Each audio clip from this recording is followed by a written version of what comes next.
আক্রোশ জনতা পার্টি যারা নীতি নির্ধারণ করছেন, তাদের আন্দোলনকারী যারা সহকর্মী রয়েছেন, যাদের বহু জায়গায় অ্যারেস্ট হয়ে রয়েছেন, তো তাদের স্বার্থে তারা যদি কোনো এই ধরনের সিদ্ধান্ত নিয়ে থাকেন, তারা নিতেই পারেন। সেই সিদ্ধান্ত নেওয়ার অধিকার তাদের রয়েছে। এবং একসঙ্গে পথ চলতে গিয়ে, আন্দোলন করতে গিয়ে যারা শান্তিপূর্ণ আন্দোলন ভালোভাবে করতে গেছেন, সেখানে দিল্লি বা অন্য জায়গায় যেভাবে তাদের উপর দমন পীড়ন হয়েছে, সেখানে যদি তারা সহকর্মীদের স্বার্থে, ধৃত সহকর্মীদের স্বার্থে এই কড়া মনোভাব নেন, তা নিতেই পারেন। মামলার মেরিট নিয়ে কোনো বক্তব্য তো রাখা যায় না, কিন্তু এইটুকু বলা যেতে পারে টাইমিং এবং টার্গেট, এই T2-তে গোটা বিষয়টা এর উত্তর সব টাইমিং এবং টার্গেট। বিভিন্ন জায়গা থেকে অভিষেক বন্দ্যোপাধ্যায় আমাদের দলের সর্বভারতীয় সাধারণ সম্পাদক, বিভিন্ন ক্ষেত্রে তাকে টার্গেট করে কখনো পুলিশ, কখনো সিআইডি, কখনো ইডি, কখনো সিবিআই, কিছু না কিছু তো চলতেই থাকছে। বিশেষ করে ভোটের পর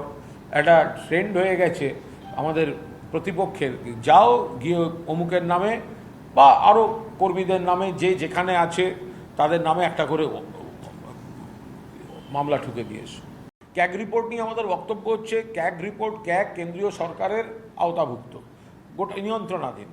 এবার সেটা কোন কোন বাছাই জিনিস এখানে এই দলিলে দেয়া হচ্ছে, সেটা বিজেপিকে সাহায্য করার জন্য দেয়া হচ্ছে কিনা, বা যেসব দপ্তর নিয়ে অভিযোগ দেওয়া হচ্ছে তাদের সংশ্লিষ্ট অফিসারদের কথাও যথাযথভাবে শোনা হয়েছে কিনা, এগুলো নিয়ে প্রশ্ন থাকছে। এখন সরকার চেষ্টা করবেই প্রাক্তন সরকারকে এইভাবে কালিমা লিপ্ত করতে বা বিভ্রান্তি তৈরি করতে। এটা যতক্ষণ না কনসার্ন ডিপার্টমেন্টের অফিসাররাও তাদের বক্তব্য জানা যাচ্ছে, ততক্ষণ এই নিয়ে ক্যাগ কি বলল, ক্যাগ কোন অংশটা দিল, ক্যাগ বেছে বেছে দপ্তর দিচ্ছে কিনা, বেছে বেছে জায়গা দিচ্ছে কিনা। যারা আগে তৃণমূলে মন্ত্রী ছিলেন, বিজেপিতে গেছেন বা ভালো তৃণমূল হয়েছেন, তাদের দপ্তরগুলোর অংশগুলো বেরোচ্ছে না হয়তো, ফলে সেগুলো বেছে বেছে মেলাইন করার জন্য হচ্ছে কিনা, সেগুলো তো যাদের ইঙ্গিত করে বলা হচ্ছে তাদের ব্যাখ্যাগুলো ছাড়া কি করে সেটা নিরপেক্ষ বিচার করা সম্ভব। সে তৃণমূল হোক, সিপিএম হোক, বিজেপি হোক, যে দল হোক, যা যদি কেউ স্বেচ্ছায় রক্তদানের রক্ত নিয়ে পরে সেটা বাণিজ্যিকভাবে বিক্রি করে টাকা লুটতে চান, কোন দল ফল কোনো কথা নয়, একদম কড়া ব্যবস্থা নিক পুলিশ। সুদীপ বন্দ্যোপাধ্যায় বেইমানি করেছেন, সুদীপ বন্দ্যোপাধ্যায় বিশ্বাসঘাতক। আজকে যদি মমতা ব্যানার্জি মুখ্যমন্ত্রী থাকতেন, তাহলে তো সুদীপ বন্দ্যোপাধ্যায় তার চারপাশে ঘুরঘুর ঘুরঘুর ঘুরঘুর ঘুরঘুর করত। যখন তৃণমূল কর্মীরা আক্রান্ত, যখন তৃণমূল কর্মীরা তাদের পাশে আমরা সবাই দাঁড়াচ্ছি, তখন এরা দিল্লিতে বসেছিলেন দল ভাঙার খেলায়। এখন নিজেদের দরকারে যাচ্ছেন।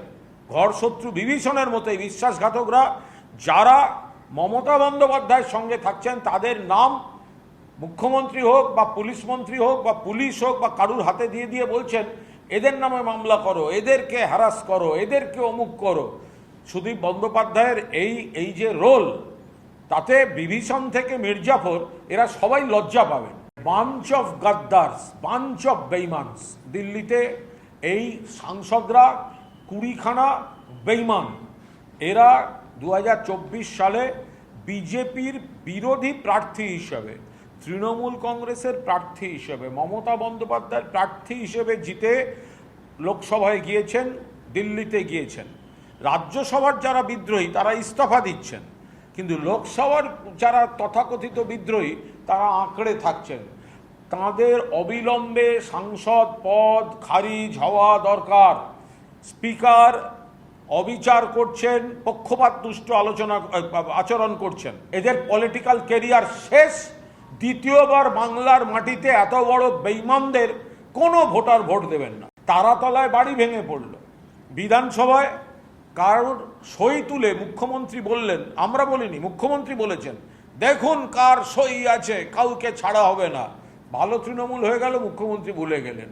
মুখ্যমন্ত্রী নাম করে বলেছেন 80 থেকে 90টা বেআইনি কনস্ট্রাকশন করেছে। ভালো তৃণমূল হয়ে গেল, মুখ্যমন্ত্রী তার সঙ্গে হেসে কথা বলছেন, পুলিশ আর দেখতে পাচ্ছে না। তো সুতরাং মুখ্যমন্ত্রী যে টোল ফ্রি নাম্বার, দুর্নীতির বিরোধিতা সব মানলাম, কিন্তু তৃণমূল ছাড়লেই তাদের ক্ষেত্রে, অর্থাৎ যারা তৃণমূল থেকে বিজেপিতে গেছেন অতীতে, বা এখন তৃণমূল থেকে, আমরা তো খারাপ তৃণমূল, যারা ভালো তৃণমূল হতে যাচ্ছেন, তো তাদের ক্ষেত্রে পুলিশ চোখ বুজে বসে থাকছে। এইটা করলে টোল ফ্রি নাম্বার দেওয়ার কি মানে আছে? সিপিএমের সময় যে সরকার ছিল, জ্যোতিবাবু সরকার, বুদ্ধবাবু সরকার, ট্রিগার হ্যাপি সরকার নাম হয়ে গেছিল। একের পর এক পুলিশের হাত দিয়ে গণহত্যা হয়েছে। সেখান থেকে মমতা বন্দ্যোপাধ্যায় পুলিশকে একটা খোলা হাওয়ার মধ্যে এনে আধুনিকীকরণ, যোগ্য অফিসাররা যোগ্য জায়গায় একটা ব্যবস্থা হয়েছে। এখন আবার যেটা শুরু হয়েছে যে পুলিশের মাধ্যমেই দল ভাঙার খেলা, এমএলএদের ঘনিষ্ঠদের পুলিশ দিয়ে দিয়ে মিথ্যা মামলা, হ্যারাসমেন্ট। ফলে মাননীয় মুখ্যমন্ত্রীকে অনুরোধ করব যে পুলিশকে নিরপেক্ষ রাখুন। পুলিশকে দিয়ে দল ভাঙানোর চেষ্টা বা পুলিশকে দিয়ে কাউকে প্রভাবিত করার চেষ্টা, পুলিশকে দিয়ে বিজেপির সাংগঠনিক ঘাটতি পূরণ, দয়া করে এগুলি করবেন না।